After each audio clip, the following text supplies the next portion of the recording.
ठीक है। तो यहाँ पर जो पाइपलाइन है इसको मैं एक्सप्लेन कर रहा हूँ। तो ये जो पाइपलाइन है इसमें बहुत सारे टास्क है। टास्क का जरूरत के हिसाब से रखना होता है। ऐसा फिक्स नहीं है कि हमको 5 टास्क रखना है कि 10 रखना है कि 20 रखना है।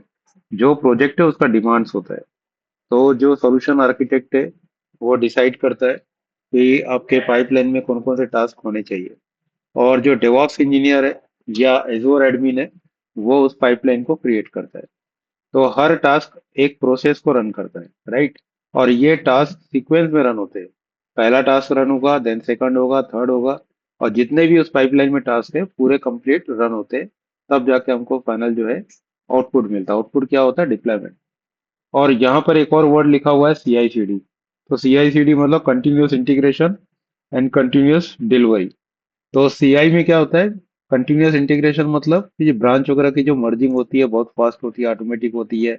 बिल्ड बन के रेडी हो जाता है रिलीज करने के लिए। तो ये सारा चीज जो है CI में आता है। CD मतलब क्या होता है? डिप्लॉयमेंट या डिलीवरी। तो जो बिल्ड बन चुका है उसको वो डिप्लॉय करता है। अब यहाँ पर एक क्वेश्चन आता है कि जो डिप्लॉयमेंट होता है वो डिप्लॉय कहाँ कहाँ कर सकते हैं। पहले का जो सॉफ्टवेयर होते थे वो मोनोलिथिक होते थे। उनको एक जगह डिप्लॉय कर देते थे, front end back and. Even उसी सर्वर में डेटाबेस भी डिप्लॉय कर देते थे। लेकिन जो मॉडर्न एप्लीकेशन बन रहा है इसमें बहुत सारी डिफरेंट डिफरेंट सर्विसेज होती है जिसको अलग अलग डिप्लॉयमेंट किया जाता है। और अलग अलग टाइप के सर्विसेज पे डिप्लॉय करते हैं। तो जो मेरा कल का सेशन था यस्टरडे का उसमें मैंने बहुत सारे डिप्लॉयमेंट पॉइंट्स बताए थे। एक बार और फिर से रिकैप कर दे रहा हूँ। जैसे कि आपका ऐप सर्विस मैंने बताया था। ACI बताया था, एजोर कंटेनर इंस्टेंस। ACA बोला था, एजोर कंटेनर एप्स। इसके अलावा भी बहुत सारे होते हैं जैसे फंक्शन एप्स हो गया, लॉजिक एप्स हो गया, और VM हो गया। VM में भी डिप्लॉय करते हैं हम। तो ऐसे बहुत सारे डिप्लॉयमेंट पॉइंट्स होते हैं। तो ये डेवलपर डिसाइड नहीं करता है। बट यह सीनियर लेवल पे एंटरप्राइज आर्किटेक्ट, सॉल्यूशन आर्किटेक्ट जो होते हैं ये डिसाइड करते हैं कि हमारी जो सर्विसेज है कहाँ कहाँ डिप्लॉय होगी। और जो सर्विस में डिप्लॉय होगी वो सर्विस का कॉन्फ़िगरेशन क्या होगा। तो ये थोड़ा सा मैं इसलिए बताया कि जो हम पढ़ रहे हैं उसको समझ के चलना है। कभी कभी कोई शब्द ऐसे नए आ सकते हैं जो नहीं पता, तो मैं कोशिश करूंगा वहीं पर उसको एक्सप्लेन करने का। बट मेरे को अलग से भी चैट वगैरह में पूछ सकते हैं अगर कोई चीज़ समझ नहीं आ रही है। कोई सेशन को अगर रिपीट करना है तो वो भी मेरे को फीडबैक देंगे। तो मैं उसको भी रिपीट कर लेता हूँ। तो फिर आज के सेशन में हम आगे बढ़ते हैं। तो हमारा जो सेशन है इसमें अब स्लाइड्स आ रहा है हमारा सिक्योरिटी एंड एक्सेस कंट्रोल। ये एजोर में जब भी हम काम करते हैं तो इसके बिना तो काम होता नहीं। और पाइपलाइन में भी हमें ये पूरी तरीके से मेंटेन करना पड़ता है, सिक्योरिटी और एक्सेस कंट्रोल दोनों को। तो इसमें पहला जैसे RBAC plus secret management. RBAC का फुल फॉर्म क्या है? Role based access. एक्सेस है ना, रोल बेस्ड एक्सेस, RBAC। और इससे क्या होता है कि हम जो है एक्सेस देते हैं किसी को भी। तो जैसे लास्ट टाइम मैंने बताया था कि जनरली एक्सेस क्या होता है, जैसे ऑनर हो गया जिसको रीड राइट डिलीट क्रिएट सारा परमिशन रहता है। कंट्रीब्यूटर जो रीड और राइट बस कर सकता है। रीडर्स जो केवल रीड कर सकता है। एक्चुअली भी ये तीन जो है RBAC के मेन पिलर है। बट RBAC में और भी रोल बहुत सारे डिफाइन रहते हैं। बट ये तीन मोस्टली यूज होते हैं। सीक्रेट मैनेजमेंट का मतलब होता है कि आपके जो कनेक्शन स्ट्रिंग है, कीज है, ये आप कैसे मैनेज कर रहे हो, कहाँ पर रख रहे हो। तो जैसे दो जो पॉपुलर चीज है, एक है की वॉल्ट और एक है आपका app config.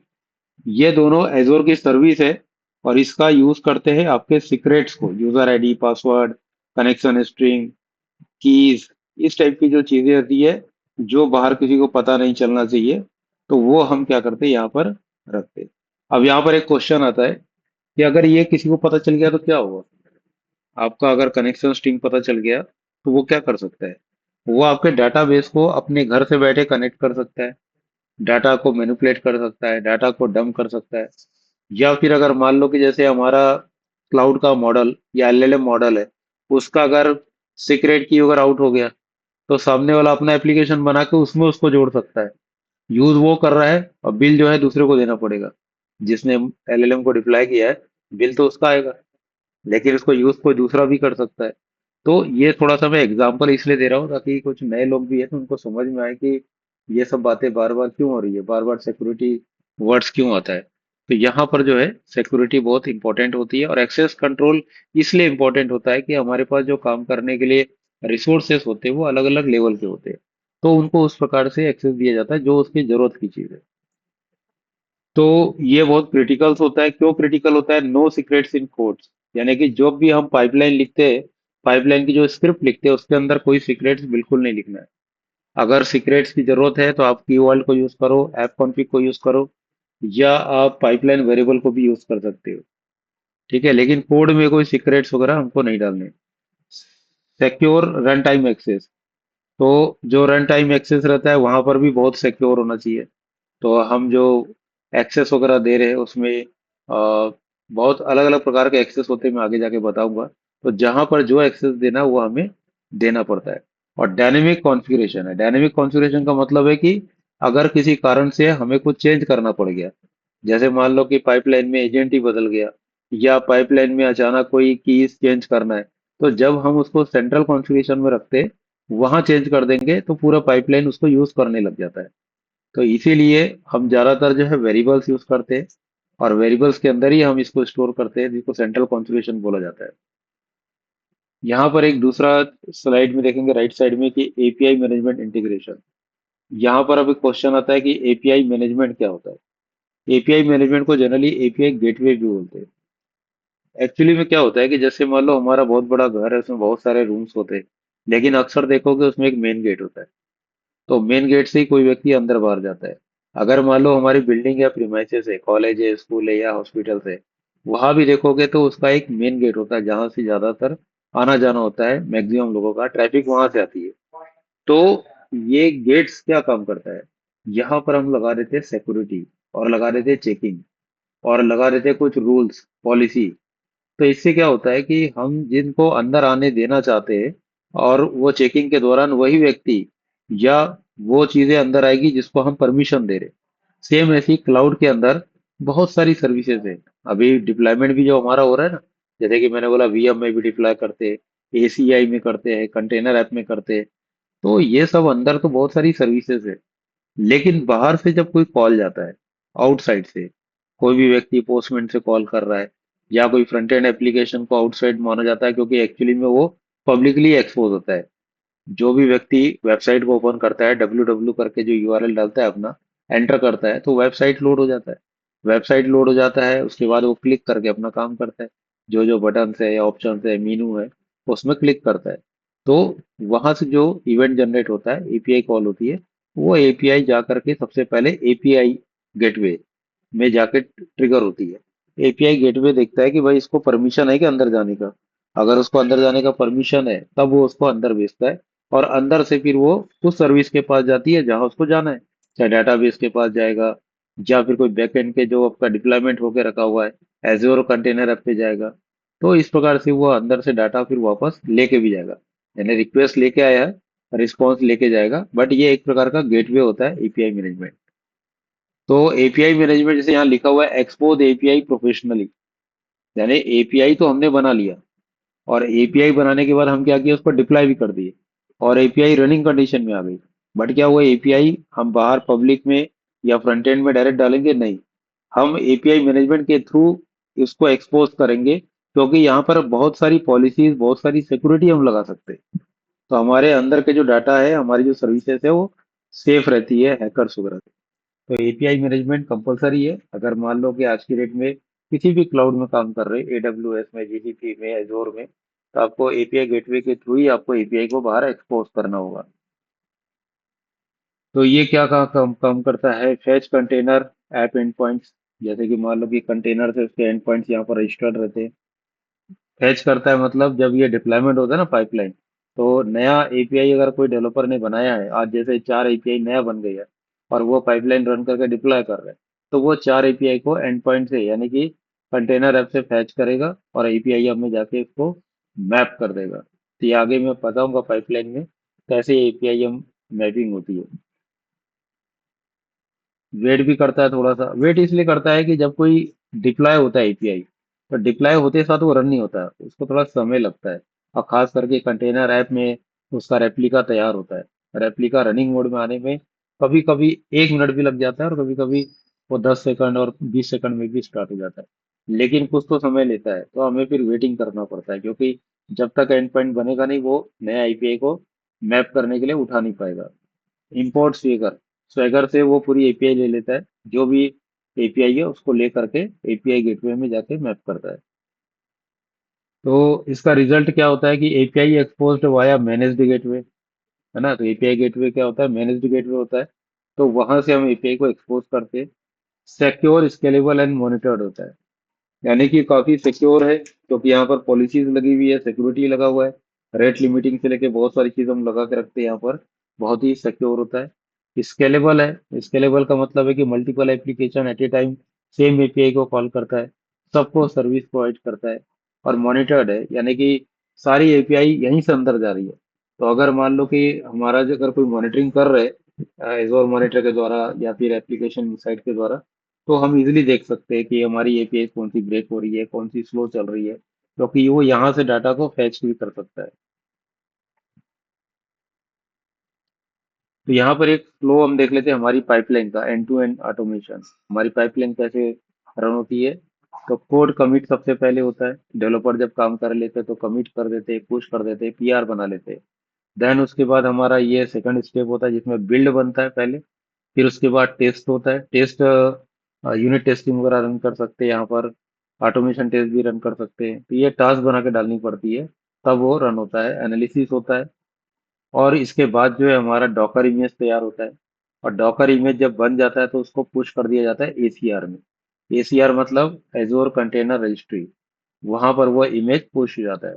Deploy to container app, यानी कि जब इमेज एसीआर में आ जाता है, तो उस इमेज से जो हमारे एजोर कंटेनर ऐप है उसमें वो ऑटोमेटिकली डिप्लॉय हो जाता है। और फिर उसको जब हम चलाएंगे तो हमें नया चेंजेस दिखाई देने लग जाता है। तो एपीआई जो है वो एपीआईएम के थ्रू जो है मैप हो जाती है। तो जैसे डिप्लॉय होता है हमारा कंटेनर, यहाँ पर थोड़ा सा डिले लगता है। डिले कुछ सेकंड का भी हो सकता है और एक आध मिनट का भी हो सकता है। तो वो डिले लगा करके, और जब इसका स्वेगर ऑन हो जाता है, तब जितनी एपीआई है वो वापस एपीआईएम में मैप हो जाती है। यानी कि पहले 10 एपीआई थी, बाद में 5 एपीआई नहीं चली गई, तो फिर वो 5 एपीआई भी जाके मैप हो जाएगी, तो हमको वहाँ 15 एपीआई दिखने लगेगी। तो ये पूरा ऑटोमेटिक प्रोसेस है। यानी ये जितना टास्क मैं बताया, ये पाइपलाइन के द्वारा एक बार ट्रिगर हो गया तो एक के बाद एक वो चलता रहेगा, जब तक कि आपको फाइनल आउटपुट नहीं मिल जाता है। एक बार पाइपलाइन टेस्टिंग हो चुकी है, प्रॉपर चल रहा है, फिर कभी उसमें दिक्कत आता नहीं, जब तक कि इसमें कोई आप मॉडिफिकेशन या एडिट नहीं करते हो। आप उसको सालों साल चलाते रहो, प्रॉपर चलता है, उसमें ज़्यादा कोई प्रॉब्लम आता नहीं। तो फुली ऑटोमेटेड होता है ये पाइपलाइन। की बेनिफिट्स क्या है, यानी हम जो ये यूज कर रहे हैं उससे क्या फायदा है हमें। तो पहला तो है कि ऑटोमेटेड है, यानी कि इसको बार बार बार हमको रन नहीं करना है। एक बार बस हम कोड पुश कर दिए, वो अपने आप रन हो जाता है। हमें कुछ बोलना नहीं है। जैसे आपका पीआर कंप्लीट हो गया, अपने आप वो ट्रिगर हो जाता है, रन हो जाता है, और आउटपुट भी आपको दिखाई देता है डिप्लॉयमेंट के रूप में। कंटेनर बेस्ड डिप्लॉयमेंट है, यानी कि आपका जो डिप्लॉयमेंट है वो कंटेनर्स के फॉर्मेट में जा रहा है, क्योंकि हम अभी डॉकर यूज कर रहे हैं। स्ट्रॉन्ग सिक्योरिटी मॉडल है, ये काफी सिक्योर होता है, क्योंकि हम सारे की वगैरह जो रहते हैं, कनेक्शन स्ट्रिंग रहता है, की पासवर्ड, यूजर नेम, सारा चीज हम जो है की वॉल्ट वगैरह में सेव रखते हैं। तो ये बहुत ही स्ट्रॉन्ग सिक्योरिटी रहती है इसमें। स्केलेबल आर्किटेक्चर है। और स्केलेबल का मतलब ये है कि इसकी परफॉर्मेंस को कम ज़्यादा कर सकते हैं। जैसे मैंने बताया था लास्ट टाइम कि मल्टी जॉब और सिंगल जॉब, अगर सिंगल जॉब में रखे हो लेकिन बाद में आपको बहुत सारी पाइपलाइन एक साथ रन हो रही है, बहुत सारे डेवलपर कंटिन्यूअस मतलब पीआर बनाते जा रहे हैं, तो उस कंडीशन में आपको मल्टी जॉब लगाना पड़ेगा। तो पैरेलल में कई पाइपलाइन एक साथ रन हो सकती है, तो स्पीड उससे बढ़ जाती है। तो पाइपलाइन तो वही रहेगी, केवल हमको उसकी थोड़ी सेटिंग चेंज करनी होती है स्केलिंग की। एपीआई गेटवे इंटीग्रेशन है, क्योंकि इस पाइपलाइन में जैसे मैंने बताया था कि डिप्लॉयमेंट तो आपका हो रहा है कोड, लेकिन डिप्लॉयमेंट के बाद जो नई एपीआई बनी है वो तुरंत जाके एपीआई गेटवे में अपने आप मैप हो जाती है, मैनुअल करने की जरूरत नहीं है। तो इंटरव्यूज वगैरह में भी इस टाइप से क्वेश्चन पूछते हैं। तो जब कोई व्यक्ति बहुत नया रहता है, फ्रेश रहता है, जैसे एपीआई गेटवे पहली बार जब मैं भी देख रहा था और मैंने मैनुअल वहां पर एपीआई को मैप किया था। मैनुअल करने की बहुत सारे तरीके, कि आप एक द जेसन जो कलेक्शन होता है पोस्टमैन का, उसको यूज कर लीजिए। या आपने डायरेक्ट जहां पर एपीआई डिप्लॉय होके रखी है उसका एंड पॉइंट दे दिए। ऐसे बहुत सारे रहते हैं, लेकिन बाद में क्वेश्चन पूछते हैं कि आप ऑटोमेटिकली मैप कैसे करते हो। तो जब तक आप पाइपलाइन नहीं बनाए तो आपको पता नहीं चलता। पाइपलाइन के बाद पता चलता है कि अच्छा ऑटोमेटिकली एपीआई गेटवे जो रहता है, एपीआई हम सर्विस जिसको बोलते हैं, जो कि वहां पर ऑटोमेटिकली जाके मैप हो जाता है। जो नया एपीआई बन जा रहा है वो जहाँ वहाँ दिखने लग जाता है, थोड़ी देर बाद मैप हो जाता है। और built in quality check. Built in quality check मतलब जैसे हम इसको क्वालिटी गेट बोलते हैं। तो मैंने अपने एनवायरनमेंट में, डेवलपमेंट एनवायरनमेंट में क्वालिटी गेट लगाया जिसका नाम है सोनार क्यूब। सोनार क्यूब के अलावा जो उससे भी महंगा सॉफ्टवेयर है वो है चेक मार्क। चेक मार्क्स बहुत कॉस्टली है, जनरली लोग अफोर्ड नहीं करते। अच्छा, मैं थोड़ा सा बता देता हूँ। चेक मार्क्स जो है उसकी स्पेलिंग क्या रहेगी। तो पहले तो खैर आप इसको नॉर्मल जो चेक बोलते हैं चेक लिख दो। फिर उसके बाद मार्क्स में MARX। तो इस प्रकार से इसका रहता है चेक मार्क। और ये महंगा क्यों है? जैसे कोई भी एप्लीकेशन का जो आप लोग लाइसेंस सुने होंगे कि यूजर के हिसाब से होता है, या फिर मंथ या ईयर के हिसाब से लाइसेंस होता है। 1 ईयर का आप इतना पैसा दे दो, वो एप्लीकेशन आपका चलता रहेगा 1 साल तक, उसके बाद रिन्यूअल के लिए बोलेगा। लेकिन चेक मार्क्स इतना खतरनाक एप्लीकेशन है कि इसका लाइसेंस अगर आपने परचेज भी कर लिया, और परचेज करने के बाद उसमें जब यूजर कमिट कर रहा है, पुश कर रहा है किसको, आपकी रेपोजिटरी को, तो वो कमिट और ये सब की हिस्ट्री भी ट्रैक करते रहता है और उसके हिसाब से बिलिंग बढ़ती है। जितने ज्यादा यूजर अगर मान लो काम करेंगे और बार बार उसको कमिट पुश करते जा रहे हैं रेपोजिटरी में, उसके हिसाब से बिलिंग बढ़ जाती है। तो यानी कि इसकी कंट्रोल बिलिंग नहीं है। आप ये नहीं सोच सकते कि चलो मैंने 2 लाख लगा दिया, 10 लाख लगा दिया तो मेरा काम हो जाएगा। यह डिपेंड करता है कि आपकी टीम कितनी बड़ी है, आपकी टीम कितना कंटिन्यू काम कर रही है। तो ये सब चीज के ऊपर उसकी बिलिंग जो है जंप हो जाती है। तो चेक मार्क्स के ऊपर भी मैं अलग से सेशन रखूंगा। बहुत ही इंपॉर्टेंट थिंग है। अभी तक मैंने जितनी एमएनसी कंपनी में काम किया है, तो बड़ी बिग कंपनियां जो है चेक मार्क्स यूज करती है अपने प्रोडक्ट के लिए। और चेक मार्क जनरली किसी डेवलपर को आता भी नहीं। तो मैंने अपने लाइफ में, अपने करियर में किसी और को चेक मार्क्स में एक्सपर्ट तो मैंने नहीं देखा, बट मैंने ट्रेनिंग ली प्रॉपर। ट्रेनिंग लेने के बाद मैंने काफी काम किया उसके ऊपर। और जब मैं लास्ट कंपनी में आया था तो किसी भी डेवलपर को चेक मार्क्स पता ही नहीं था क्या होता है। फिर मैंने सिक्योरिटी टीम से रिक्वेस्ट किया था और सेशन रखवाया था। और 1 महीने तक सेशन चला था। वीक में 2 दिन लेते थे। और उन्होंने सबको चेक मार्क्स की ट्रेनिंग दी थी। बट अगर वो लोग प्रैक्टिस नहीं किए होंगे तो फिर से भूल जाएंगे। बट लेकिन अच्छी चीज़ है, बहुत महंगी चीज़ है और बहुत इंपॉर्टेंट है रेज्यूम में। ये सब चीज़ें अगर आप डालते हो ना तो आपका लेवल वैसे ही बहुत बढ़ जाता है। सोनार क्यूब तो हर कोई डाल देता है, इंटरव्यूअर भी हंसता है। फ्री वाली चीज़ है तो जनरली छोटी कंपनी भी यूज़ कर लेती है। लेकिन लाइसेंस टूल्स में काम करना एक अलग चीज़ होता है। तो यहाँ पर हम देखते हैं पाइपलाइन स्केलेटन क्या होता है। स्केलेटन मतलब उसका जो आर्किटेक्चर है वो क्या है। तो सबसे पहले तो पाइपलाइन का नेम। तो कोई भी पाइपलाइन का एक नेम हमको डिसाइड करना होता है, लेकिन ये मीनिंगफुल नेम देना चाहिए। मीनिंगफुल नेम का मतलब है कि आपका प्रोजेक्ट का कोड डाल सकते हो, उसके बाद आप उसमें जो सर्विस है उसका नाम दे सकते हो। उसके बाद आप एनवायरमेंट का नाम दे सकते हो, जैसे डेव का है, स्मोक का है। तो मतलब ये जो नेम बनाना है ना, तो बहुत प्रॉपर तरीके से बनाना है।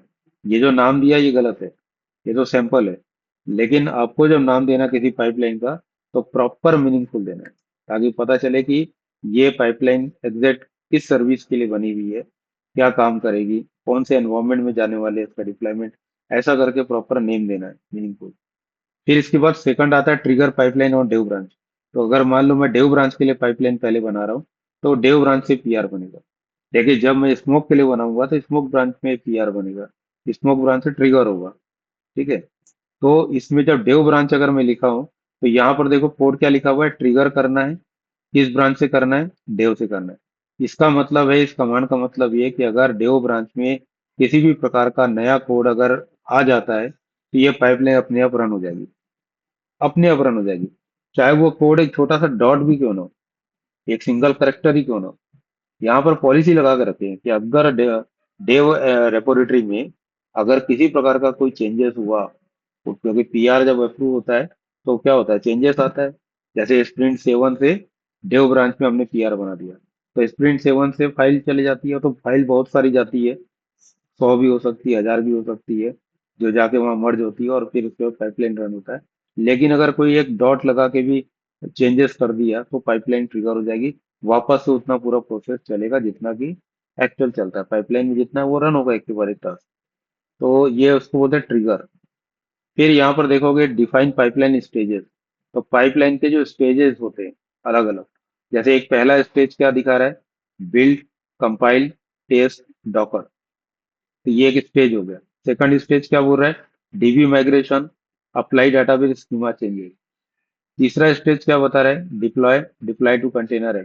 चौथा स्टेज बोल रहा है एपीआईएम, एक्सपोज एपीआई वाया एपीआईएम। तो ये स्टेजेस बने हुए, एक स्टेज में मल्टीपल टास्क है। देखो पहला स्टेज में एक दो तीन चार टास्क है।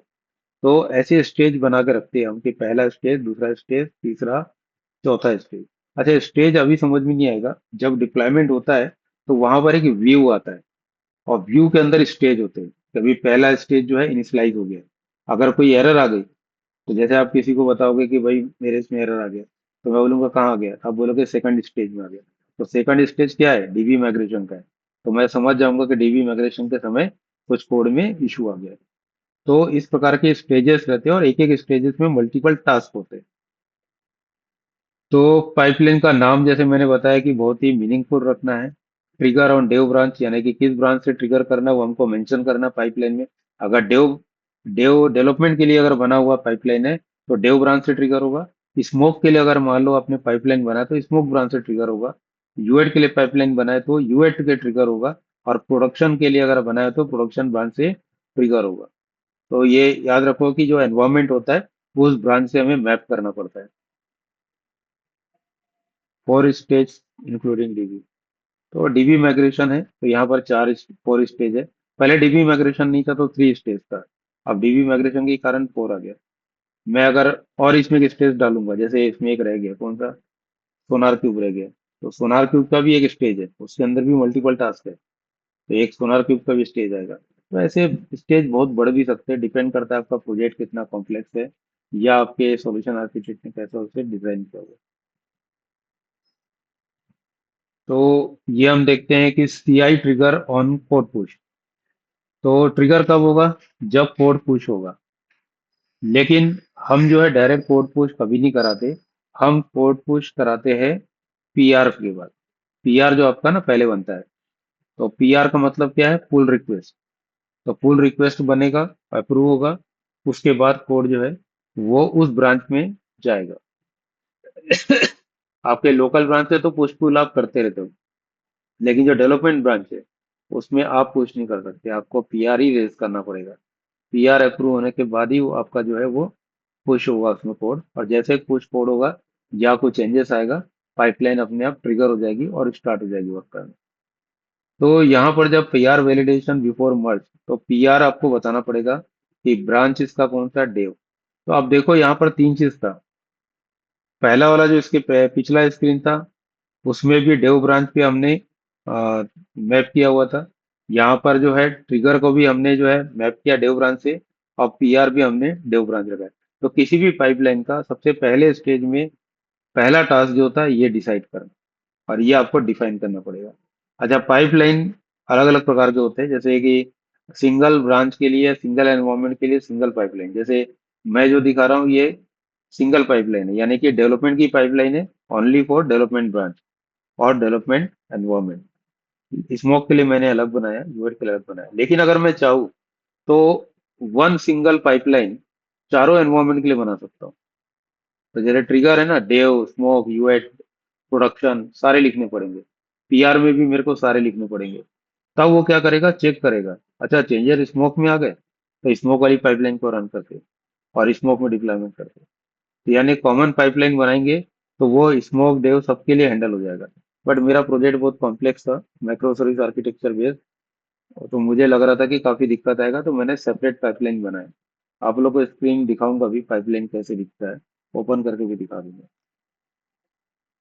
तो यहाँ पर जो है आपका C I on every push, continuous integration. C I मतलब continuous integration. P R validation before merge. P R validation होना बहुत जरूरी है, अप्रूव कर होना जरूरी है। Avoid broken code, broken code जो है उसको अवॉइड कर देता है। अब ये आ गया आपका वेरिएबल। तो जैसे मैंने बताया था ना कि आपका वेरिएबल्स में आपको सीक्रेट्स वगैरह स्टोर करके रखना है। सेंट्रलाइज तरीके से ये काम करता है। तो जैसे यहाँ पर रिसोर्स ग्रुप, ये रिसोर्स ग्रुप मैंने जो है एक वेरिएबल के अंदर डाल के रख रहा हूँ। फिर इसके बाद है ACR लॉगिन सर्वर। तो जो हमारा ACR है as a azure container registry, उसके एंड पॉइंट को मैं सेव करके रखा हूँ। तो ये इसका एंड पॉइंट है एजोर कंटेनर रजिस्ट्री का। कंटेनर एप्स, मतलब कंटेनर ऐप का जो बेस है वो मैं देख रखा हूँ। जैसे टेनेंट सर्विस है, एडमिन सर्विस है, पेमेंट सर्विस है, जो भी आपका सर्विस है जिसका नाम आपको देना है ऐप में, वो आपको यहाँ देना पड़ेगा। यानी ऐप नेम का मतलब ये है कि एज्योर कंटेनर ऐप की बात कर रहा हूँ। तो जैसे टेनेंट सर्विस है और इसका ब्रांच जो है डेव है, तो एज्योर कंटेनर ऐप का नाम देखोगे ना, tenant dash service dash dev, वो बना देगा। और अगर स्मोक का है तो tenant dash service dash smoke बना देगा। तो सेम कीवर्ड, कीवर्ड का यहाँ पर हमको देना पड़ता है नाम, क्योंकि कीवर्ड में भी हमारे बहुत सारे सीक्रेट्स वगैरह रखते हैं। डीबी नेम, डाटाबेस का नाम, क्योंकि माइग्रेशन का भी अगर पाइपलाइन है तो आपको ये देना पड़ेगा। तो ये आपका सेंट्रल कॉन्फ़िगरेशन सिस्टम होता है जो रीयूजेबल वैल्यू, यानी कि जैसे कि रिसोर्स ग्रुप अगर मान लो आपको 20 जगह यूज हो रहा है स्क्रिप्ट में, तो आप एक वेरिएबल में डाल दो रिसोर्स ग्रुप का नाम और इस वेरिएबल को यूज करो जहां जरूरत है। आप डायरेक्ट उसको जो आपका की है या आपका जो एक्चुअल नेम है उसको यूज नहीं करना है। स्क्रिप्टिंग में आपको कोई सीक्रेट्स डालनी नहीं है, बस ये याद रखना है।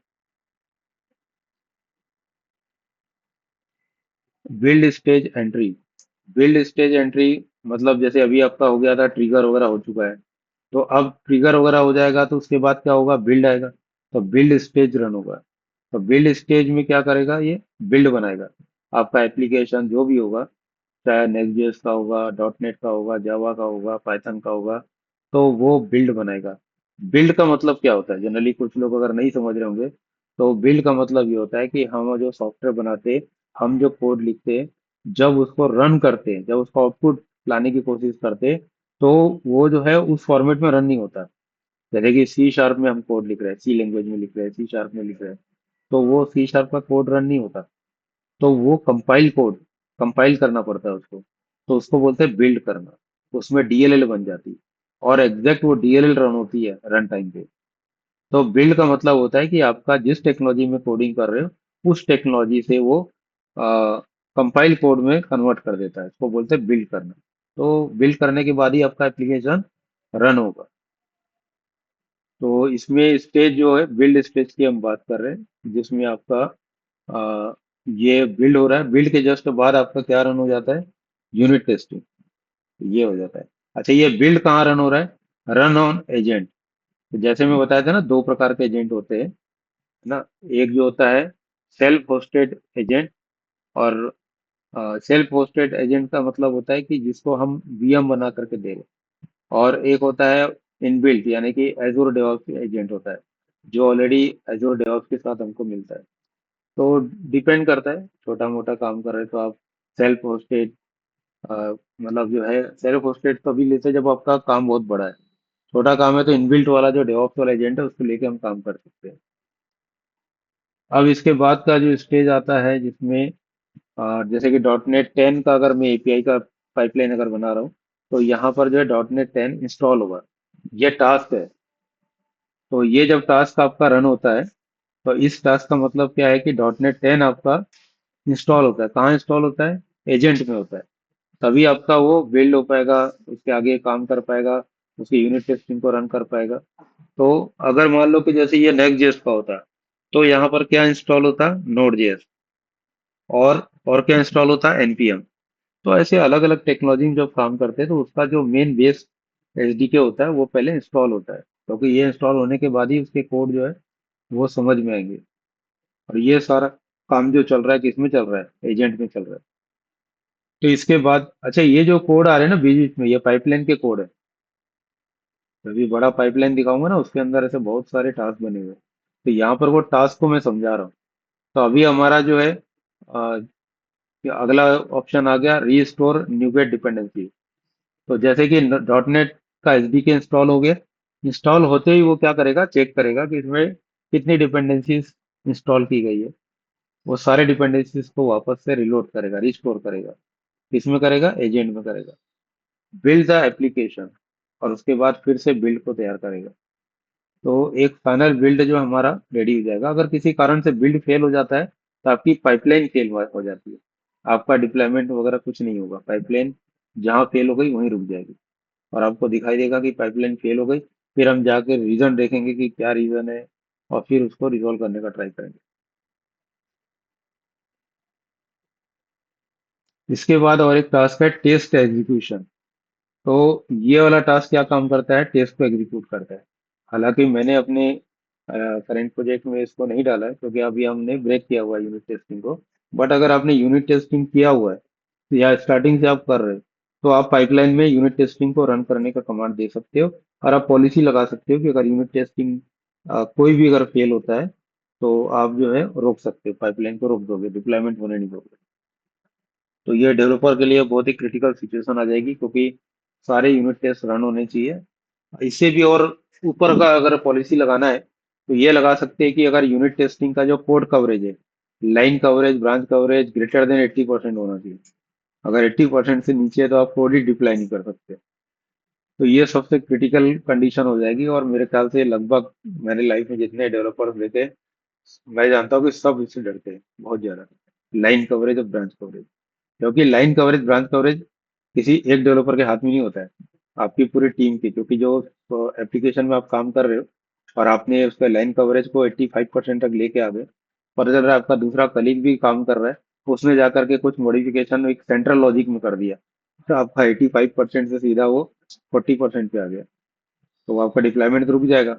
लेकिन आप तो हल्ला करोगे, भाई मैं तो 85% तो अभी 4 घंटा पहले करके गया था, ये किसने क्या कोड कर दिया, 40% आ गया। तो फिर वो ढूंढना पड़ता है किसने किया।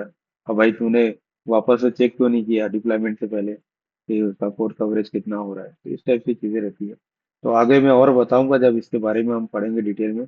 यूनिट टेस्ट का अलग से मैं सेशन रखूंगा, जहाँ बहुत डिटेल में इसके बारे में बताऊंगा। यहाँ बस ये समझ जाओ कि ये पाइपलाइन का एक टास्क है, और वो टास्क में हम पॉलिसी लगा सकते हैं कि अगर किसी कारण से आपका पाइपलाइन अगर ब्रेक होता है, तो मतलब आपका पाइपलाइन ब्रेक हो सकता है अगर आपका यूनिट टेस्टिंग फेल हो जाता है।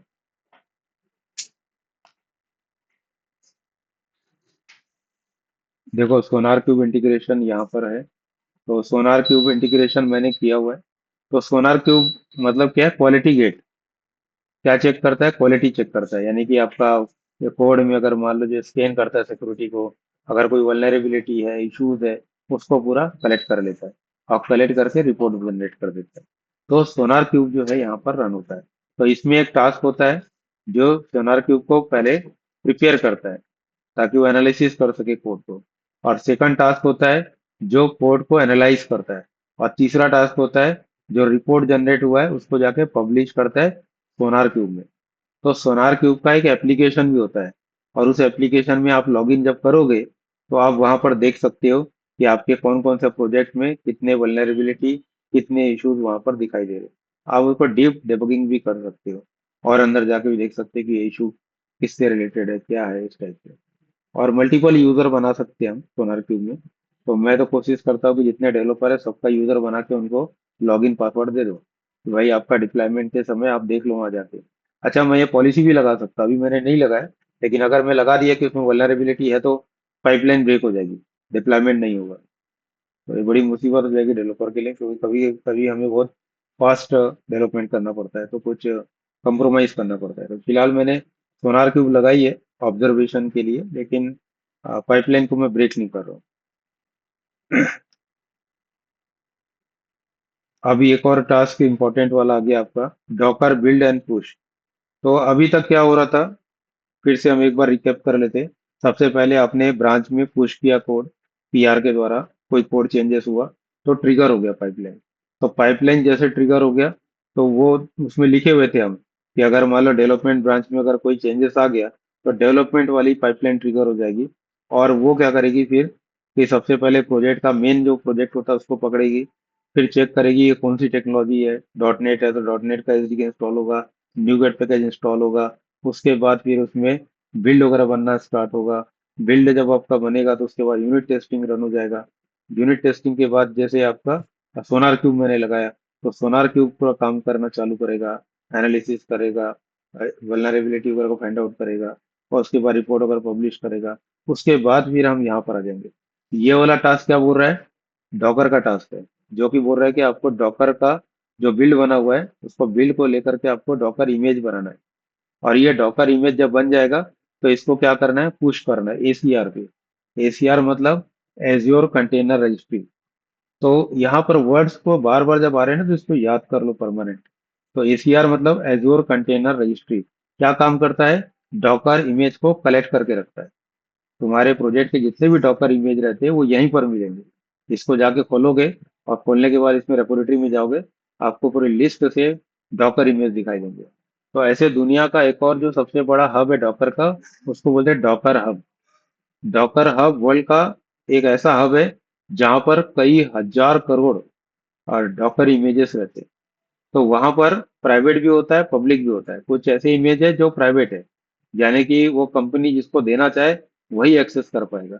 और कई ऐसे जो पब्लिकली है, जिसको चाहिए वो यूज कर ले। तो जैसे सोनार क्यूब ओपन सोर्स एप्लीकेशन है, तो सोनार क्यूब मैंने डायरेक्ट डॉकर हब से लिया हूं मैंने।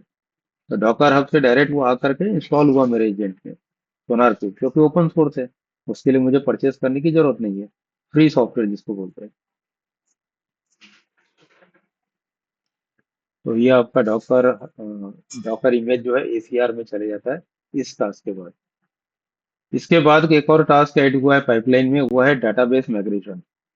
ये स्टेज चालू हो गया आपका डीबी माइग्रेशन का। तो डाटाबेस माइग्रेशन का काम क्या होता है कि जैसे मान लो ये हमने लगा के रखा था स्मोक ब्रांच में। तो स्मोक ब्रांच में जब कोई कोड जाता है तो वो डेवलपमेंट ब्रांच के या डेवलपमेंट एनवायरनमेंट के डाटाबेस में देखता है कुछ नया चीज है क्या। और अगर नया कुछ चेंजेस हुआ है तो उसको स्मोक में अपने आप कर देता है। जैसे मान लो आप कोई नया टेबल ऐड कर दिया डेवलपमेंट ब्रांच में, तो वो स्मोक ब्रांच में अपने आप चला जाएगा। अगर आपने कोई कॉलम को मॉडिफाई कर दिए तो वो चेंजेस चला जाएगा। तो ऐसे बहुत सारे चेंजेस जो है ऑटोमेटिक चले जाते हैं, बट 100% नहीं जा पाता। जैसे हमने जब किया था तो पार्टीशन से रिलेटेड कुछ चीजें नहीं हो नहीं पाया। स्टोर प्रोसीजर का चेंजेस नहीं जाता है, बट वो क्या करता है कि डेवलपमेंट का जो स्टोर प्रोसीजर है उसमें अगर कुछ भी आपने मॉडिफाई कर दिया तो स्मोक के स्टोर प्रोसीजर को डिलीट कर देता है, ड्रॉप कर देता है, और ये वाले को वापस क्रिएट कर देता है।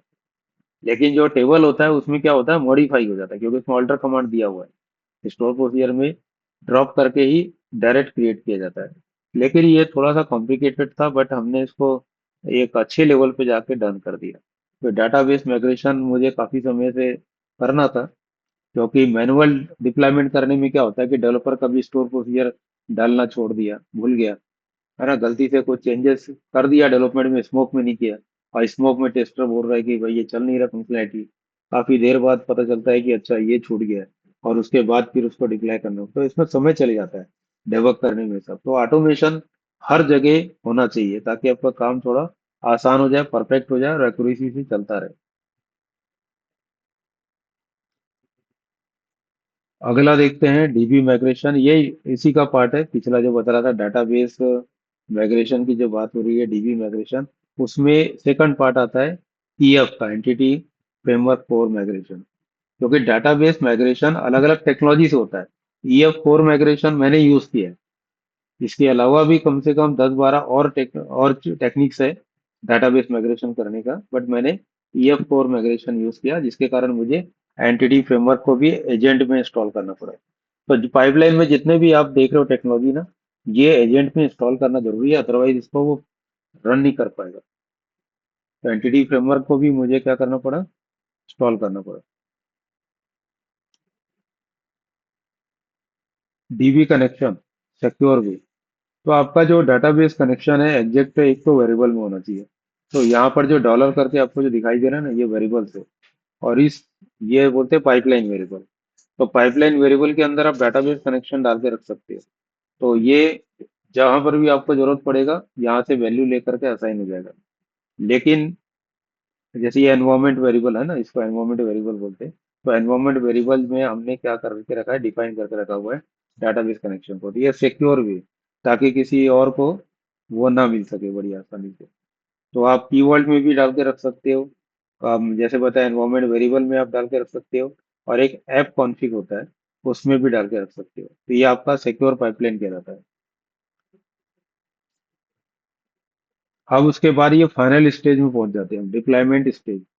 डिप्लॉयमेंट स्टेज, जितना भी आपका काम हुआ है, अगर सारा काम कंप्लीट हो गया, डिप्लॉयमेंट स्टेज के समय आपका एक होता है रिलीज मोड।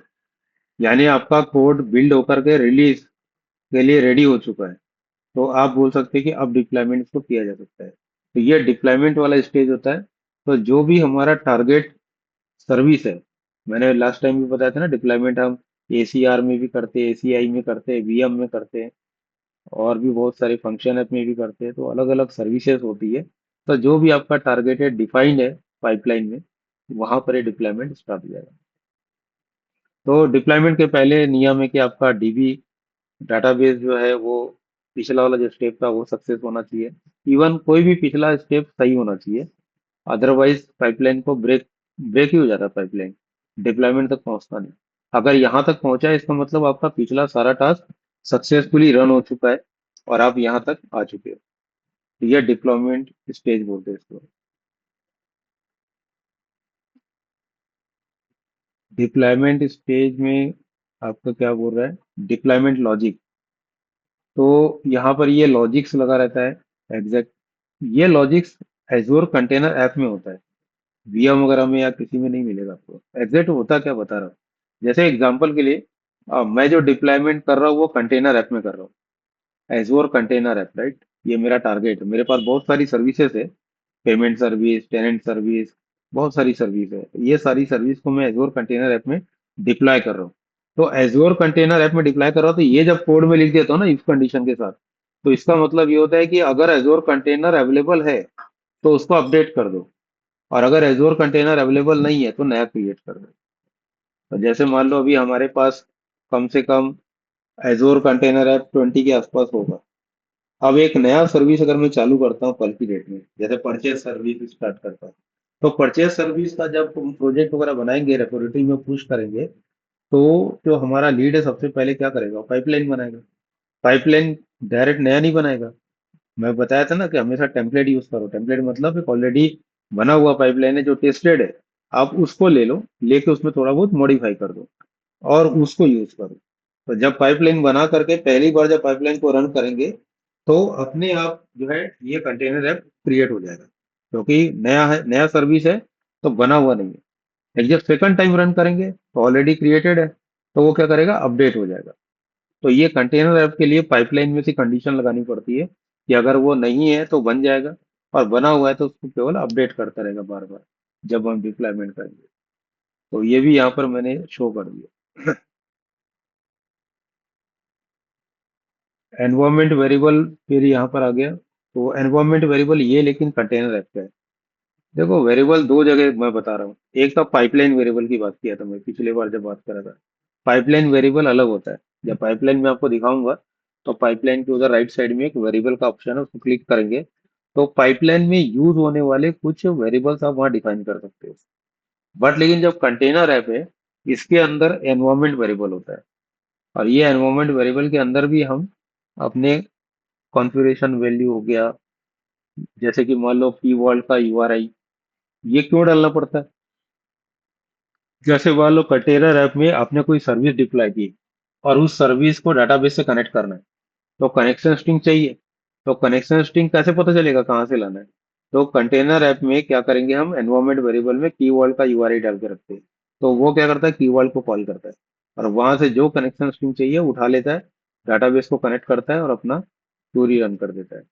तो इस प्रकार से आपके जो एनवायरमेंट वेरिएबल्स होते हैं, इसमें बहुत सारी चीजें हमको डिफाइन करनी पड़ती है, जो जरूरत पड़ती है कंटेनर ऐप को काम करने में। या जो आप एप्लीकेशन बनाए ना, तो एप्लीकेशन में आपको जब जब जो चीज़ की जरूरत पड़ती है, वो सारा चीज़ वो एनवायरमेंट वेरिएबल से उसके एंड पॉइंट्स लेता है। और की वॉल्ट हो गया, एप कॉन्फ़िग हो गया, ऐसे और भी दूसरी जगह जहाँ हम सेफ रखे हुए डाटा, वहां से लेके आ जाता है।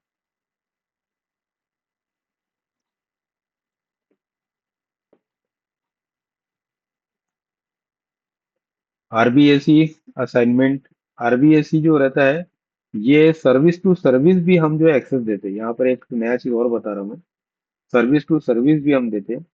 दूसरा यहाँ पर देखो कि मैंने कीवर्ड सीक्रेट यूजर, जैसे यहाँ पर जो लिखा आ रहा है ना कीवर्ड सीक्रेट यूजर, ये क्या होता है। तो जैसे की वॉल्ट एक सर्विस है जहां पर हम अपने क्रेडेंशियल को स्टोर करके रखते हैं, लेकिन जब की वॉल्ट को एक्सेस करने की बारी आती है, तो की वॉल्ट को एक्सेस किससे करेंगे? हमें यूआरआई तो पता है, बट वो परमिशन तो देगा नहीं। तो फिर हम क्या करते हैं, की वॉल्ट सीक्रेट यूजर एक रोल होता है, ये रोल हम असाइन करते हैं। कहाँ करते हैं रोल असाइन? कंटेनर ऐप पे। जो कंटेनर ऐप है आपका, उसमें आईएम में जा करके ये वाली परमिशन उनको देनी पड़ती है, की वॉल्ट सीक्रेट यूजर। इसका मतलब है कि की वॉल्ट इससे जुड़ जाता है, और ये की वॉल्ट से जो वैल्यू चाहिए ये उठा के ला सकता है। हमने उसको परमिशन दे दिया। तो ये आरबीएस की असाइनमेंट जो है बहुत जरूरी है। अगर आपने भूल गए इसको करना, पाइपलाइन आपका ब्रेक होगा, नहीं चलेगा। और जब भी कोई इस टाइप से इशू अगर आ जाती है परमिशन वाली, उसमें टाइम लगता है सॉल्व करने में, क्योंकि वो घूम जाते हैं, जल्दी पता नहीं चलता कि इशू क्या है। लेकिन अगर आपका सिंटैक्स एरर आ गया, आपने कहीं पर कोड गलत लिख दिया, वो जल्दी दिख जाता है कि अच्छा यहाँ पर मैंने इफ कंडीशन गलत लिखा हो, यहाँ पर मैंने कॉमा नहीं लगाया, वो पता चल जाता है। बट अगर आपने परमिशन नहीं दिया और वो आपका काम नहीं हो रहा पाइपलाइन का, उसको फाइंड करने में टाइम लगता है, फाइंड करने में और रिजॉल्व करने में। तो ये प्रैक्टिकली एक्सपीरियंस है मेरा, सबसे डिफिकल्ट काम होता है परमिशन का। फिर ये लास्ट वाला काम आपका आ गया, लास्ट स्टेज जिसको बोल रहा था मैं, एपीआईएम इंटीग्रेशन। तो अभी तो आपका डिप्लॉय भी हो गया, पाइपलाइन का जो एक लास्ट जिसको बोला था डिप्लॉय, लेकिन ये उसके आगे का स्टेज है एपीआईएम का। तो डिप्लॉयमेंट हो गया, डिप्लॉयमेंट के बाद आपका ऐप भी चालू हो गया, स्वैगर भी खुल गया। तो जो स्वैगर खुल जाता है ना, देन उसके बाद ये काम चालू होता है। और ये क्या काम करता है? इंपोर्ट करता है। ये आपका जो स्वैगर का यूआरएल होता है ना, स्वैगर के यूआरएल से स्वैगर डॉट जेसन को इंपोर्ट करता है। तो पहले वाली जो एपीआई बनी हुई थी, 10 एपीआई, वो तो थी। अभी 5 एपीआई और नई चली गई डिप्लॉयमेंट के बाद। तो स्वैगर में कितनी एपीआई का एंड पॉइंट हो गया? 15। तो ये क्या करेगा, यहाँ से 15 एपीआई का एंड पॉइंट को खींचेगा। इसको बोलते हैं इंपोर्ट करना। और इंपोर्ट करके क्या काम करेगा, एपीआईएम में जाकर उसको मैप कर देगा। फाइनल मैपिंग हो जाएगी। तो मैपिंग के बाद एपीआईएम में आपको कितने यूआरएल दिखेंगे? अब 15 दिखेंगे। पहले कितने थे? 10 थे। तो ये क्या कर रहा है, इसको अपडेट कर दे रहा है। तो ये ऑटोमेटिक प्रोसेस में आ गया, मैनुअल करने की कुछ जरूरत नहीं है। तो आपका सोचो, एक बार आपने कोड को बस बना करके पुश किया था, वहां से लेके इतनी लंबी जर्नी ऑटोमेटिक चलते जा रही है। टाइम लगता है, 15 मिनट भी लग सकता है, 10 मिनट भी लग सकता है। और एक साथ ज्यादा डेवलपर अगर काम कर रहे हैं, तो उस कंडीशन में आधा घंटा भी लग सकता है। लेकिन हमें वेट करने की जरूरत नहीं है, हम अपना काम करते रहते हैं। हमें बस पता है कि हमारा पाइपलाइन चल रहा है। तो जब हो जाता है तो भी हम अगर मान लो अलर्ट लगा कर रखते, तो मेल आएगा सभी को कि पाइपलाइन पूरा सक्सेसफुली रन हो गई। और अगर फेल हो गई तो भी मेल आएगा। या हम ऐसा कर सकते हैं कि जिस जिस डेवलपर का कोड अगर जा रहा है और अगर फेल हो जाता पाइपलाइन, तो उसको मेल आ जाए। ऐसा भी कर सकते हैं। तो नोटिफिकेशन सिस्टम को सेट करना पड़ता है उसके हिसाब से, तब वो वर्क करना स्टार्ट करता है। अब यहाँ पर एक्सेस वाला एक टेबल ही मैंने यहाँ पर बना के डाल दिया है, ताकि मतलब ये पता चल जाए कि भाई एक्सेस क्या क्या रहता है। एक डेवलपर है, वो चाह रहा है कि मैं पाइपलाइन बनाऊं। तो सबसे पहले तो उसको एक्सेस लेना पड़ेगा डेवॉप्स प्रोजेक्ट पे। क्या एक्सेस लेना पड़ेगा उसको? कहाँ लेना पड़ेगा? DevOps project. जो भी आपका डेवॉप्स का प्रोजेक्ट है, उस पे कंट्रीब्यूटर का रोल लेना पड़ेगा। तो कंट्रीब्यूटर का रोल अगर बहुत जरूरी है, तभी वो कोड वगैरह पुश कर सकता है रेपोजिटरी में, पाइपलाइन वगैरह क्रिएट कर सकता है, एडिट कर सकता है। रेपोजिटरी के अंदर कोड में कुछ भी काम कर सकता है, ये परमिशन मिल जाती है कंट्रीब्यूटर की। फिर उसके बाद रेपोजिटरी पे भी एक एक्सेस होता है। रेपोज में कंट्रीब्यूटर रीड राइट एक्सेस भी होता है। तो ये तो प्रोजेक्ट का हो गया और रेपोजिटरी का हो गया, ये दो तो आपका डेवॉप्स है। तो ये तो सबसे पहले डेवलपर को आना चाहिए। अगर ये राइट्स अगर मिल चुका है, तब उसके बाद क्या क्या राइट्स मिलेगा? तो पाइपलाइन का भी राइट्स होना चाहिए, पाइपलाइन क्रिएट करने का, एडिट करने का। तो ये एजोर डेवॉप्स में एक पाइपलाइन का अलग रोल होता है, बिल्ड बिल्ड कंट्रीब्यूटर बोलते हैं। तो बिल्ड कंट्रीब्यूटर का अगर रोल आपने दे दिया, तो मतलब कि वो पाइपलाइन वगैरह को क्या कर सकता है? क्रिएट कर सकता है, एडिट कर सकता है, रन कर सकता है, ये सब काम कर सकता है। अगर रेपोजिटरी का एक्सेस दे दिए, तो कोड को पुश कर सकता है, पीआर वगैरह क्रिएट कर सकता है। एजेंट, एजेंट मतलब जैसे कि मान लो मैं बताया वीएम बनाया था मैंने उबंटू का। ऐसा अगर वीएम वगैरह बनाना है, तो उस कंडीशन में आपको एक्सेस देना पड़ेगा डेवलपर को, एडमिन का देना पड़ेगा। एडमिन का तो सेटअप के लिए, तो पाइपलाइन बना रहे हो तो आप ही सेटअप करोगे, तो आपको एडमिन का चाहिए। लेकिन अगर पहले से बना हुआ है, सेटअप किया गया है, उसमें कोई कमांड वगैरह चला के देखना तो यूजर भी चलेगा, लेकिन आपको एडमिन लेना ही पड़ेगा अगर आपको खुद बनाना है। तो आप एक वीएम बना सकते हो, सेल्फ होस्टेड एजेंट पूल बोलते हैं। तो ये आप क्रिएट कर सकते हो। फिर इसके बाद है सर्विस कनेक्शन। तो सर्विस कनेक्शन पे भी आपको एक्सेस देना लेना पड़ेगा। उसमें आप यूजर का एक्सेस ले सकते हो। तो सर्विस कनेक्शन आपको एक्सेसिबल हो जाएगा। तो आप उसमें जो है पाइपलाइन वगैरह देख सकते हो, सर्विस कनेक्शन ऑन है कि नहीं। तो आप एक यूजर राइट्स भी यहाँ पर ले सकते हो। फिर सर्विस प्रिंसिपल, ये बहुत इंपॉर्टेंट चीज है। Azure AD app service principal. तो इसमें आपको कंट्रीब्यूटर का राइट्स होना चाहिए। आरजी लेवल, आरजी मतलब रिसोर्स ग्रुप। तो रिसोर्स ग्रुप में आपको कंट्रीब्यूटर देना पड़ेगा।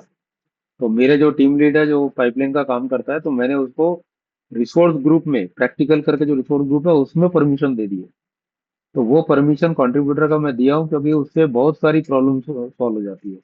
तो डिप्लॉयमेंट वाया पाइपलाइन, तो जो डिप्लॉय रिसोर्सेस होते हैं ना बहुत सारी सब जगह, वो रिसोर्स के अंदर जो भी सर्विस आएगी सबका परमिशन उसको मिल जाएगा कंट्रीब्यूटर का। तो आप ये मान के चलो कि इतने परमिशन आपके इस पेज के आ गए, जो आपको लेने पड़ेंगे अगर आप पूरा पाइपलाइन सब कुछ खुद से बनाना चाहते हो। तो यहाँ पर आप देखो, जैसे मैंने बताया था कि रिसोर्स ग्रुप में परमिशन लेने का, तो यहाँ पर देखो रिसोर्स ग्रुप पहला वाला है, कंट्रीब्यूटर राइट्स यहाँ पर आपको मिल रहा है। फिर इसके बाद एजोर कंटेनर रजिस्ट्री, यहाँ पर भी परमिशन लेना है आपको।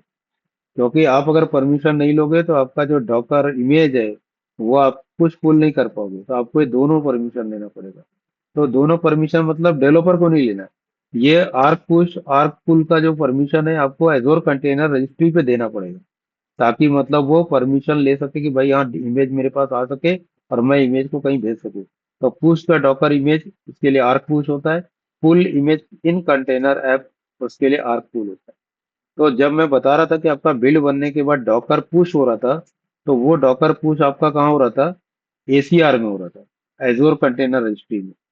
लेकिन पुल मतलब क्या होता है कि आपका जो कंटेनर ऐप होता है वो उस डॉकर इमेज को पुल करता है ना, आर्क पुल के कारण।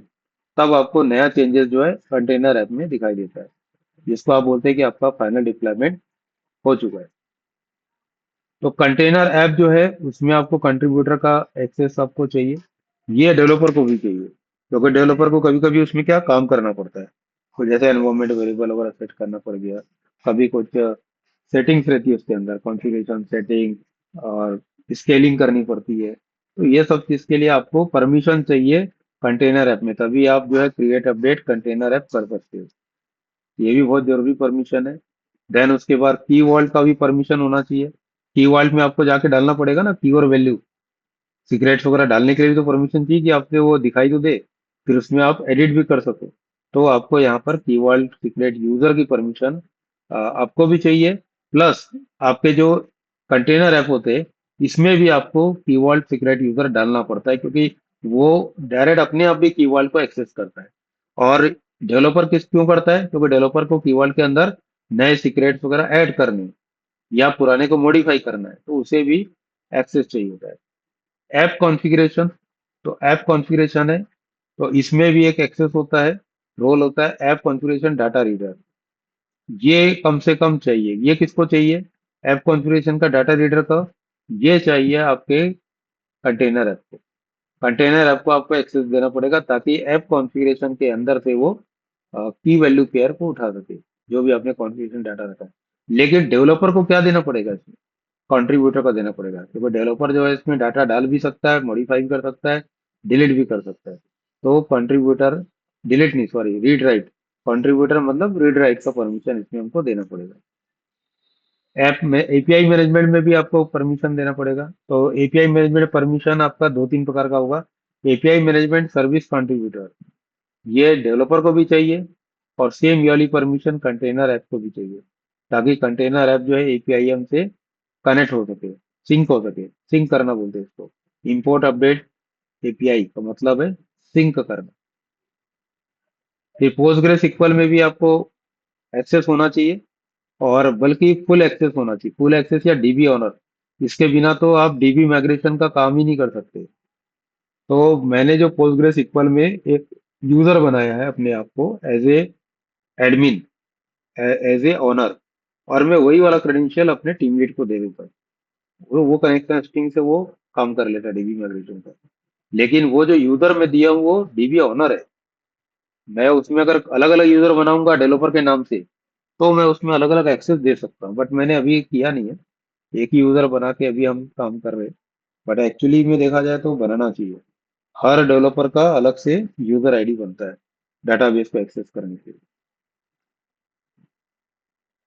और आइडेंटिटी मैपिंग, ये भी बहुत जरूरी होता है। आइडेंटिटी मैपिंग का मतलब क्या होता है कि जैसे सर्विस प्रिंसिपल डेवॉप्स का है, पाइपलाइन को यूज करना है तो कंट्रीब्यूटर आरजी और आर्क पुश रोल देना पड़ता है। मतलब सर्विस को भी आपस में जोड़ने के लिए हमें उनको परमिशन देनी होती है। अब ये समझ के रखो, managed identity container app run time app के लिए आपको इतने सारे परमिशन देनी पड़ती है। तो ये आपका कंटेनर ऐप डेवऑप्स जो है, ये सब आपस में कम्युनिकेट कर पाता है। पाइपलाइन लेवल का भी एक्सेस होता है। जैसे कि मान लो वेरिएबल्स है, सीक्रेट एक्सेस करने के लिए। फिर आपका वेरिएबल ग्रुप्स है, लिंक कीवर्ड के लिए। सर्विस कनेक्शन है, grant access to all pipeline. अगर मान लो जैसे ये अगर एक्सेस नहीं है डेवलपर के पास, grant access to all pipeline, तो जो नया पाइपलाइन बना वो चलेगा ही नहीं। वो बोलेगा परमिशन लो। तो फिर वो मेरे पास आएगा, बोलेगा सर परमिशन दो, एक नया पाइपलाइन बनाया। फिर मैं यहाँ से परमिट करूंगा, तब परमिशन मिलेगा। तो ये एक्सेस देना पड़ता है, तब जाके आपका पाइपलाइन रन होता है। अदरवाइज सब कुछ सही है, पाइपलाइन आपका रन ही नहीं होगा। तो इतने सारे एक्सेस मैंने दिया हुआ है यहाँ पर, ये सारा चीज मैंने डिक्लेयर किया हुआ है। अच्छा, यहाँ पर सेल्फ होस्टेड एजेंट के बारे में मैंने बताया कि जैसे फिलहाल मैंने जो बनाया हुआ है इस प्रोजेक्ट में, सेल्फ होस्टेड एजेंट, इसका ओएस जो है उबंटू है। और इसमें जो इंस्टॉल किया हूं मैं CLI, या फिर बोला जाए कि आप इसमें जो भी पैकेज वगैरह इंस्टॉल किए जिसमें डॉट नेट SDK है, डॉकर है, एजोर CLI है। इसके अलावा मैंने एंटिटी फ्रेमवर्क भी इंस्टॉल किया है, नोड जेएस भी इंस्टॉल किया है। ये सब हमें इंस्टॉल करना पड़ता है, तब जाके अपना कंप्लीट एजेंट बनता है। यानी कि पाइपलाइन में जितनी सर्विस आप यूज कर रहे हो, ये सारी सर्विस आपको वहां पर बतानी पड़ेगी। और रोल भी इसमें मैंने एजेंट पुल यूजर मैंने दे के रखा हुआ है। रोल इसलिए दे के रखा हूँ एजेंट पुल यूजर का मतलब कि मैंने इसको एजेंट बना दिया। ये एक्चुअली में था क्या, पहले VM था। तो जब मैं क्रिएट किया उस समय इसको बोलेंगे VM। लेकिन जब मैंने इसको रोल असाइन कर दिया एजेंट पुल यूजर, तब ये बन गया एजेंट। यानी कि ये ओनली फॉर पाइपलाइन के लिए काम कर रहा है। तो इसमें पाइपलाइन का यूज जो है होगा, और जैसे जैसे पाइपलाइन बढ़ती जाएगी, इसके कॉन्फ़िगरेशन को मैं क्या करूंगा, बढ़ाते जाऊंगा। तो what developer can do after access, अगर एक्सेस मिल जाता है डेवलपर को, तो डेवलपर क्या क्या कर सकता है। तो जैसे कि मान लो वो क्लोन बना सकता है रेपोस का, पुश और पुल कर सकता है क्योंकि रेपोजिटरी का एक्सेस मिल चुका है। YAML फाइल यानी कि पाइपलाइन को क्रिएट कर सकता है और उसको बार बार अपडेट भी कर सकता है। यूजर सर्विस कनेक्शन जो है उसको यूज कर सकता है। पाइपलाइन बिल्ड डॉकर इमेज बना सकता है। Entity framework run dB migration, तो डीबी माइग्रेशन भी कर सकता है अगर उसको एक्सेस मिल गया। कंटेनर ऐप डिप्लॉय कर सकता है, अपडेट भी कर सकता है। और APIM को जो है ऑटोमेटिकली कॉन्फ़िगर कर सकता है या मैपिंग कर सकता है। तो अगर डेवलपर को पूरा एक्सेस मिल गया तो आप बोल सकते हो कि वो पूरा पाइपलाइन बना के पूरा डिप्लॉयमेंट करके आपको दिखा सकता है A to Z। तो ये एक्सेस लेना बहुत जरूरी है। फाइनल वेरिफिकेशन क्या है? फाइनल वेरिफिकेशन में आपका आएगा, जैसे पाइपलाइन अगर आपकी कंप्लीट हो जाती है, तो जब आपका डिप्लॉयमेंट हो गया तो आप क्या करोगे, आपकी जो URL होती है एजोर कंटेनर ऐप की, उसको जाके रन करोगे। तो ये है तो स्वेगर का है। तो जब इसको रन करोगे तो आगे आपको क्या लगाना पड़ेगा, स्वेगर। तो थोड़ी देर बाद स्वेगर का स्क्रीन खुल जाएगा, तो आप बोलोगे कि भाई मेरा डिप्लॉयमेंट करेक्ट हो गया 100%। तो ये टेस्ट करना पड़ता है कि पाइपलाइन आपका चल तो गया, दिखा रहा है एकदम ग्रीन कलर का टिक लग के आ रहा है, 100% रन।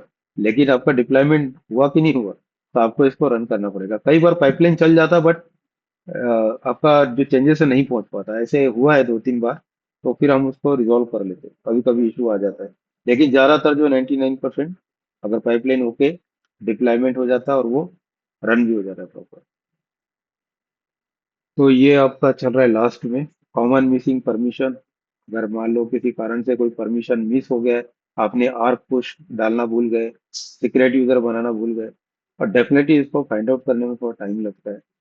पता चल जाता है लेकिन टाइम लगता है। तो मैं बताया ना कि अगर परमिशन का इशू में उलझ गए तो आपका समय ज्यादा जाएगा। तो इसीलिए परमिशन को बहुत अच्छे से समझना पड़ेगा, अंडरस्टैंड करना पड़ेगा। और गोल्डन सेटअप रूल क्या चीज है इसमें? Give contributor and resource level. अगर आप रिसोर्स लेवल पे अगर दे देते हो ना, तो लगभग आप मान के चलो कि 50% हेडेक कम कर दी। डेवलपर को जब कोई परमिशन दे रहा है एडमिन, तो रिसोर्स ग्रुप लेवल पे कंट्रीब्यूटर दे दो। फिर उसके बाद थोड़ा स्पेसिफिक रोल देना पड़ता है, जैसे कि आर पुश हो गया, की वॉल्ट हो गया, डेटाबेस का कनेक्शन स्ट्रिंग हो गया, ये सब देना पड़ता है। तो आप फिर बोल सकते हैं कि भाई आपका प्रॉपर परमिशन मिल गया, तो आप पाइपलाइन बनाने के लिए रेडी है, और आप जो है स्टेप बाय स्टेप इसको बना भी सकते हो। तो ये पूरा पाइपलाइन का हमारा थ्योरी सेशन जो है यहाँ पर कंप्लीट हुआ है।